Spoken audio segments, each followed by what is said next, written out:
Arjuna Wijaya adalah seorang pria biasa berusia 30 tahun yang tinggal di Jakarta. Dia lahir dan besar di keluarga sederhana di Jawa Tengah, tapi sebenarnya dia menyimpan rahasia besar. Arjuna adalah pewaris PT Terra Rare Indonesia, sebuah perusahaan yang menambang mineral langka di pegunungan Papua.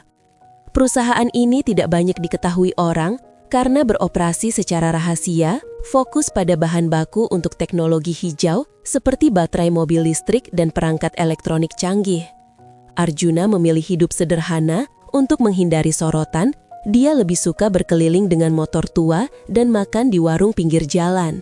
Tapi di balik itu, dia mengelola bisnisnya dari jarak jauh, memastikan tambang berjalan lancar tanpa banyak orang tahu identitas aslinya. Suatu hari, Arjuna harus pergi ke Yogyakarta untuk urusan bisnis. Dia perlu memeriksa potensi lokasi baru untuk ekspansi tambang, meskipun sebenarnya dia lebih sering mengurus hal-hal seperti itu melalui timnya. Yogyakarta adalah kota yang tenang dibandingkan Jakarta, dengan udara yang lebih sejuk dan jalanan yang penuh sejarah. Arjuna tiba di sana dengan kereta api, bukan pesawat mewah seperti yang bisa dia lakukan. Dia menginap di hotel sederhana di kawasan Malioboro, tempat yang ramai dengan pedagang kaki lima dan turis. Di hari pertama, Arjuna berjalan-jalan di sekitar Malioboro untuk menghabiskan waktu. Malam itu, saat matahari mulai terbenam, dia melihat seorang wanita sedang berdiri di depan toko souvenir. Wanita itu bernama Li Meiling, berusia 28 tahun, asal Cina tapi sedang berada di Indonesia untuk urusan pekerjaan ayahnya. Meiling adalah putri Presiden Li Wei, pemimpin BioHerb Global, sebuah perusahaan bioteknologi herbal yang jarang dikenal publik. Perusahaan ini menggabungkan ramuan tradisional Cina dengan teknologi AI untuk membuat obat anti penuaan dan suplemen kesehatan. Mereka sedang ekspansi ke Indonesia untuk mencari bahan baku herbal lokal dan Meiling dikirim untuk survei lokasi di Yogyakarta. Meiling tampak cantik dengan rambut hitam panjang dan pakaian kasual yang rapi. Dia sedang memeriksa peta di ponselnya ketika angin malam mulai bertiup kencang. Arjuna kebetulan lewat dan melihat dia kesulitan menahan kertas-kertasnya yang hampir berterbangan. Tanpa pikir panjang, Arjuna mendekat dan membantu mengumpulkan kertas itu. Mereka saling pandang sebentar dan Arjuna tersenyum ramah. Meiling tersenyum balik, meskipun agak ragu karena dia biasa hidup di lingkungan mewah di Shanghai, di mana orang-orang seperti Arjuna mungkin dianggap biasa saja. Mereka mulai berbicara singkat dan Arjuna menawarkan untuk mengantar Meiling ke tempat makan malam. Meiling setuju karena dia lapar setelah seharian survei. Mereka pergi ke sebuah warung gudeg sederhana di pinggir jalan.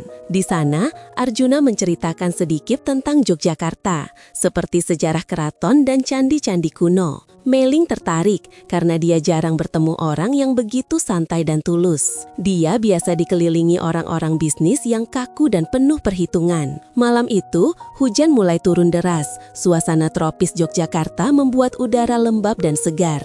Mereka berlindung di bawah tenda warung dan perasaan aneh mulai tumbuh di hati mereka. Keesokan harinya, Arjuna memutuskan untuk mencari tahu lebih banyak tentang Meiling. Dia tahu dari percakapan malam sebelumnya bahwa Meiling sedang mencari lokasi di sekitar Candi Prambanan untuk proyek ayahnya. Arjuna, dengan pengetahuan bisnisnya yang luas, sebenarnya bisa membantu, tapi dia memilih untuk tidak langsung mengungkapkan siapa dirinya. Dia ingin mendekati Meiling dengan cara sederhana, tanpa memanfaatkan statusnya, jadi dia menyusul Meiling ke Candi Prambanan. Di sana, di antara reruntuhan candi yang megah, mereka bertemu lagi seolah kebetulan. Meiling senang melihat Arjuna, dan mereka menghabiskan waktu berjalan-jalan sambil membahas budaya Jawa dan Cina. Saat hujan turun lagi di sore hari, mereka berlindung di sebuah gazebo kecil. Udara dingin membuat mereka semakin dekat. Arjuna merasa hatinya berdegup kencang. Dia belum pernah merasakan ketertarikan seperti ini sebelumnya. Meiling juga merasakan hal yang sama, tapi dia ragu. Dia tahu ayahnya, Presiden Li Wei, sangat ketat soal pasangan hidupnya. Li Wei ingin Meiling menikah dengan orang dari kalangan bisnis kaya, bukan pria biasa seperti Arjuna yang tampaknya hanya pekerja sederhana. Tapi Arjuna tidak menyerah. Dia mulai menunjukkan perhatian kecil seperti membawa menggunakan payung atau mengirim pesan setiap pagi untuk menanyakan kabar. Beberapa hari kemudian, perasaan mereka semakin dalam. Arjuna mengajak Mei-ling ke hotel butik bergaya Jawa di pinggiran Yogyakarta. Malam itu, di kamar yang nyaman dengan aroma kayu jati, mereka menghabiskan waktu bersama dalam suasana yang penuh gairah. Arjuna merasa ini adalah awal dari sesuatu yang besar, tapi dia tahu tantangan baru akan datang. Mei-ling menceritakan sedikit tentang keluarganya, bagaimana ayahnya mengendalikan segalanya, termasuk kehidupan pribadinya. Arjuna mendengarkan dengan sabar, dan di dalam hati, dia memutuskan untuk berjuang mendapatkan hati Mei-ling sepenuhnya. Untuk membuktikan ketulusannya, Arjuna memilih untuk menyamar sebagai penjual mie ayam keliling. Ini adalah ide gila, tapi dia ingin menunjukkan bahwa cintanya tidak bergantung pada harta.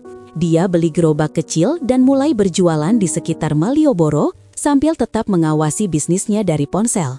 Mei-ling tertawa saat pertama kali melihat Arjuna berjualan, tapi dia menghargai usahanya. Mereka menikah diam-diam di sebuah masjid kecil di Yogyakarta, hanya dengan saksi sederhana. Arjuna bahagia, tapi dia tahu ini baru permulaan. Mei-ling setuju menikah karena cinta, tapi dia khawatir dengan reaksi keluarganya. Setelah pernikahan, Arjuna harus menghadapi kenyataan. Mei-ling mengajaknya ke Jakarta untuk bertemu keluarga.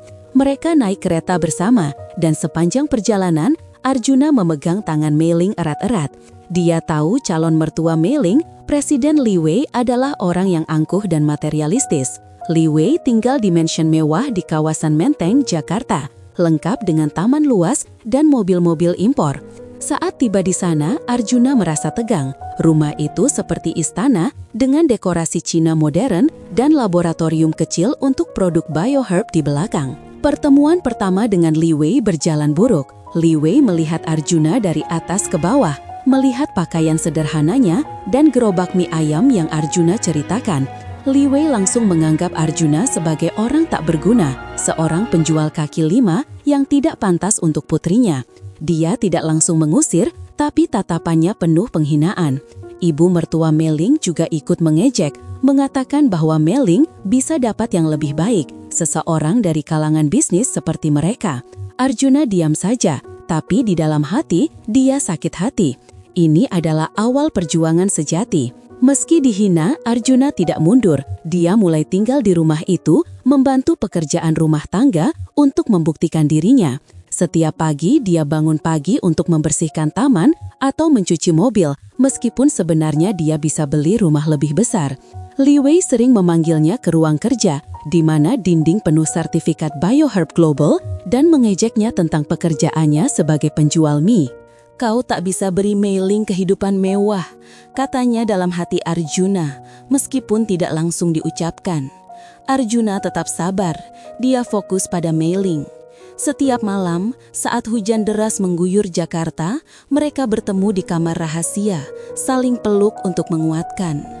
Perjuangan Arjuna semakin berat ketika Li Wei mulai membatasi pertemuan mereka. Dia suruh Mei-ling ikut rapat bisnis di Sudirman, jauh dari Arjuna. Arjuna merasa kesepian, tapi dia gunakan waktu itu untuk merencanakan. Dia tahu perusahaan Terrarer bisa membantu bioherb karena mineral langka mereka dibutuhkan untuk formula obat. Tapi Arjuna tahan dulu, dia ingin menang dengan ketulusan, bukan harta. Hari-hari berlalu dengan penghinaan kecil, seperti saat makan malam keluarga di meja marmer, Arjuna dipaksa duduk di ujung dan makan sisa. Tapi Arjuna tetap berjuang. Dia kirim bunga setiap hari ke Mei-ling, meskipun dari uang jualan mie. Mei-ling mulai melihat usahanya, dan hatinya semakin condong ke Arjuna. Namun Li Wei tidak berubah. Dia mulai merencanakan skandal untuk memisahkan mereka. Arjuna tahu ini, tapi dia siap hadapi. Di akhir bab ini, Arjuna berdiri di pinggir jalan gelodok, menjual mie sambil memikirkan langkah selanjutnya. Hujan tropis kembali turun, membasahi wajahnya, tapi semangatnya tak padam. Dia akan terus berjuang sampai mendapatkan cinta Mei-ling dan penerimaan keluarga, apapun harganya. Arjuna Wijaya sekarang tinggal di mansion mewah keluarga Li di kawasan Menteng, Jakarta. Rumah itu besar sekali, seperti hotel bintang 5 dengan taman luas di depan, kolam renang di belakang, dan garasi penuh mobil mewah impor. Dinding-dindingnya dihiasi lukisan mahal dari Cina, dan ada ruang khusus untuk laboratorium kecil BioHerb Global, perusahaan ayah mertuanya yang membuat obat herbal dengan teknologi AI. Arjuna merasa seperti orang asing di sana, karena dia datang dengan identitas sebagai penjual mie ayam sederhana.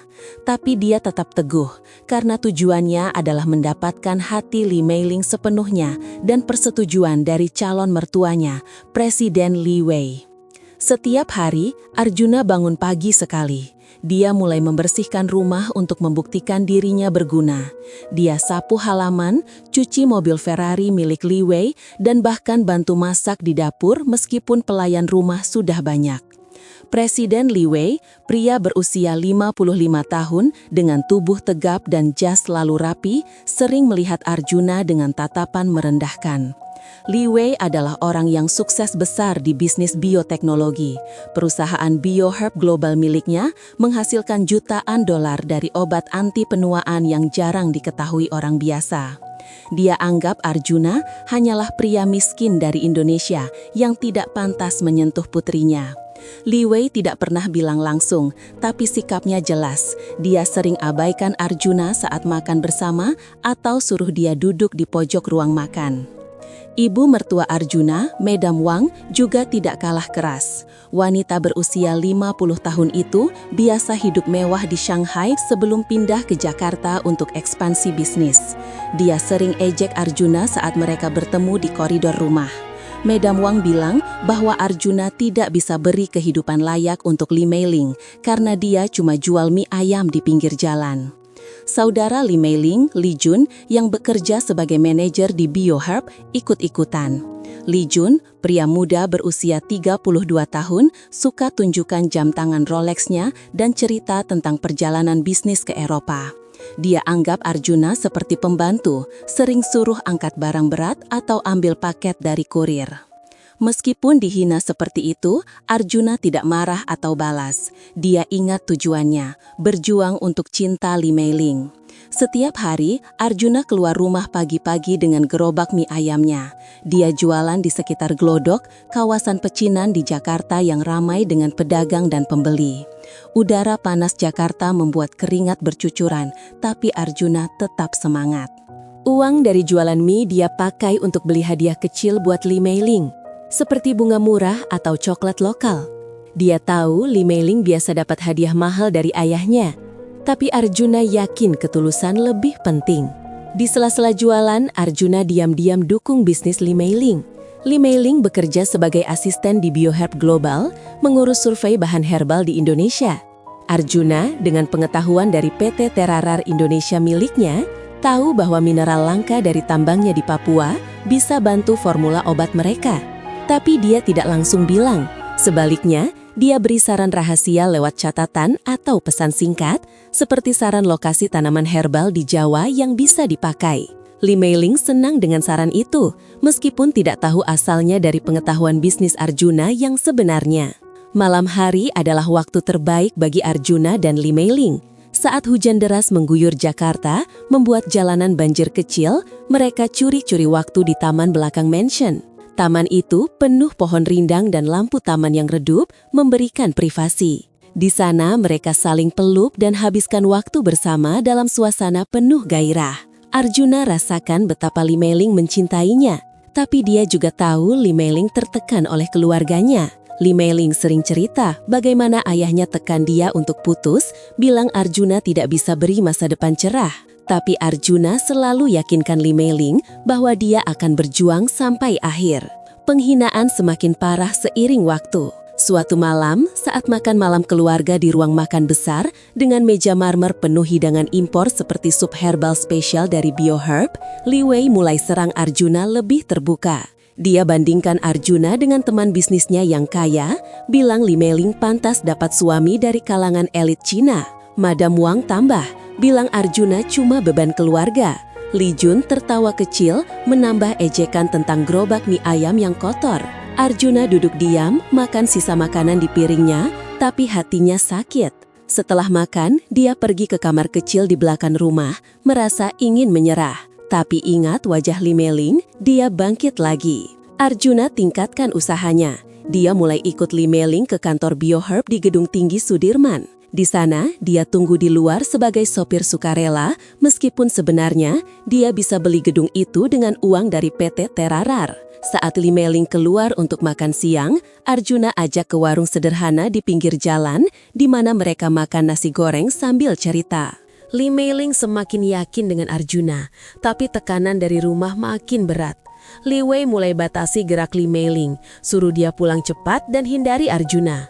Konflik mencapai puncak ketika Li Wei mulai rekayasa skandal. Dia bayar orang untuk foto Arjuna dengan wanita lain di pasar Glodok saat Arjuna lagi jualan mie. Foto itu diedit agar tampak seperti Arjuna selingkuh. Li Wei tunjukkan foto itu ke Lee Mei-ling di ruang kerja, lengkap dengan dokumen bisnis BioHerb di meja. Lee Mei-ling syok dan menangis, meskipun dalam hati dia ragu. Li Wei paksa Lee Mei-ling untuk cerai, bilang ini demi masa depannya. Proses perceraian dimulai di pengadilan Jakarta, di gedung pengadilan yang ramai dengan orang-orang sibuk. Di pengadilan, Arjuna hadir dengan pakaian sederhana, sementara keluarga Lee datang dengan pengacara mahal. Hakim bacakan alasan perceraian berdasarkan skandal palsu itu. Arjuna coba jelaskan, tapi bukti Li Wei lebih kuat. Akhirnya, perceraian disetujui. Arjuna diusir dari mansion tanpa bawa apa-apa kecuali gerobak mie ayamnya. Dia kembali ke kehidupan sederhana di Jakarta, tinggal di kamar kecil dekat Glodok. Hati Arjuna hancur, tapi dia tidak menyerah. Malam itu, di bawah hujan deras yang membuat jalanan becek, Arjuna hubungi Lee Mei-ling secara rahasia lewat pesan. Lee Mei-ling balas, bilang dia masih cinta, tapi takut ayahnya. Arjuna gunakan waktu ini untuk renung. Dia tahu identitas aslinya sebagai CEO PT Terarar Indonesia bisa ubah segalanya. Perusahaan tambang mineral langka itu sedang untung besar karena permintaan bahan untuk teknologi hijau naik. Arjuna mulai hubungi timnya, rencanakan cara ungkap rahasia tanpa tampak sombong. Dia ingin buktikan bahwa dia pantas, bukan dengan harta, tapi dengan perjuangan. Setiap hari dia tetap jual mie ayam, tapi sekarang dengan rencana di kepala. Lee Mei-ling kadang kirim pesan rahasia, beri semangat. Arjuna rasakan ketekunannya mulai berbuah, meskipun penghinaan masih terasa. Di akhir hari-hari sulit itu, Arjuna berdiri di pinggir jalan Glodok, melihat lampu-lampu kota Jakarta menyala. Panas siang berganti dingin malam, tapi semangatnya tetap hangat. Dia tahu babak selanjutnya akan lebih berat, tapi dia siap. Perjuangan untuk cinta Lee Mei-ling dan penerimaan keluarga belum selesai. Arjuna pegang ponselnya, baca pesan terakhir dari Lee Mei-ling dan tersenyum kecil. Besok dia akan mulai langkah baru. Arjuna Wijaya sekarang berada di titik terendah setelah perceraian paksa itu. Dia tinggal sendirian di kamar kecil dekat Glodok, Jakarta, dengan gerobak mie ayam sebagai satu-satunya sumber penghasilan yang terlihat. Tapi di balik itu, Arjuna mulai gerakan rencana besarnya. Dia tahu sudah waktunya ungkap identitas asli sebagai CEO PT Terarar Indonesia, perusahaan tambang mineral langka yang rahasia di pegunungan Papua. Perusahaan ini untung besar karena mineralnya dibutuhkan untuk teknologi seperti baterai listrik dan obat-obatan canggih. Arjuna hubungi tim pengacaranya dan mulai susun strategi untuk selamatkan bisnis keluarga Lee dari krisis yang dia tahu secara rahasia. BioHerb Global, perusahaan Presiden Li Wei, sedang dalam masalah besar. Mereka kekurangan pasokan mineral langka untuk formula obat anti penuaan berbasis AI mereka. Arjuna tahu ini karena dia pantau bisnis saingan dari jauh. Mineral dari PT Terarar adalah kunci utama, tapi Li Wei tidak sadar bahwa perusahaan Arjuna adalah pemasok potensial. Arjuna putuskan gunakan ini sebagai cara buktikan nilai dirinya, bukan untuk balas dendam, tapi untuk tunjukkan ketulusan cinta pada Lee Mei-ling. Dia mulai hubungi kontak bisnisnya, siapkan pertemuan rahasia di Gedung Tinggi Sudirman, pusat bisnis Jakarta yang ramai dengan lalu lintas mobil mewah.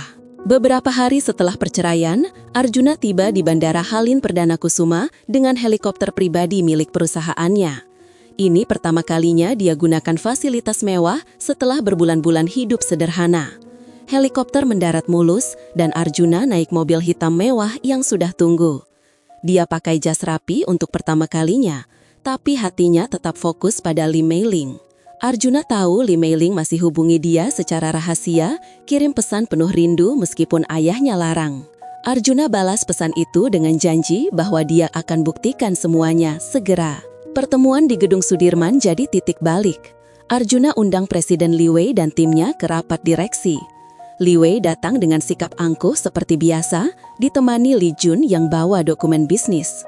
Mereka kaget saat lihat Arjuna duduk di kursi ketua, dikelilingi tim eksekutif PT Terarar. Arjuna jelaskan dengan tenang bahwa perusahaannya pegang 51% saham BioHerb Global melalui akuisisi rahasia yang dia lakukan baru-baru ini. Ini bukan serangan, tapi penyelamatan. Arjuna tunjukkan data bahwa BioHerb hampir bangkrut karena kekurangan mineral, dan PT Terarar bisa suplai semuanya dengan harga wajar. Li Wei shock berat. Wajahnya memerah dan dia duduk diam untuk pertama kalinya. Li Jun coba protes, tapi data Arjuna terlalu kuat. Arjuna ungkap twist besar, dia keturunan campuran Indonesia-Cina. Ibunya berasal dari keluarga Cina kaya yang tinggal di Indonesia sejak lama, meskipun disembunyikan karena alasan keluarga. Ini buat Li Wei layak di mata Li Wei, karena sekarang dia bukan lagi pria miskin, tapi pewaris bisnis yang setara. Arjuna tekankan bahwa dia lakukan ini karena cinta pada Lee Mei-ling, bukan untuk harta. Dia ingin selamatkan BioHerb agar keluarga Lee tetap sejahtera. Setelah rapat, Li Wei minta bicara empat mata dengan Arjuna di ruang eksekutif yang mewah dengan pemandangan kota Jakarta dari ketinggian. Li Wei akui kesalahannya, meskipun sulit baginya. Dia bilang selama ini dia salah nilai Arjuna karena tampilan luar.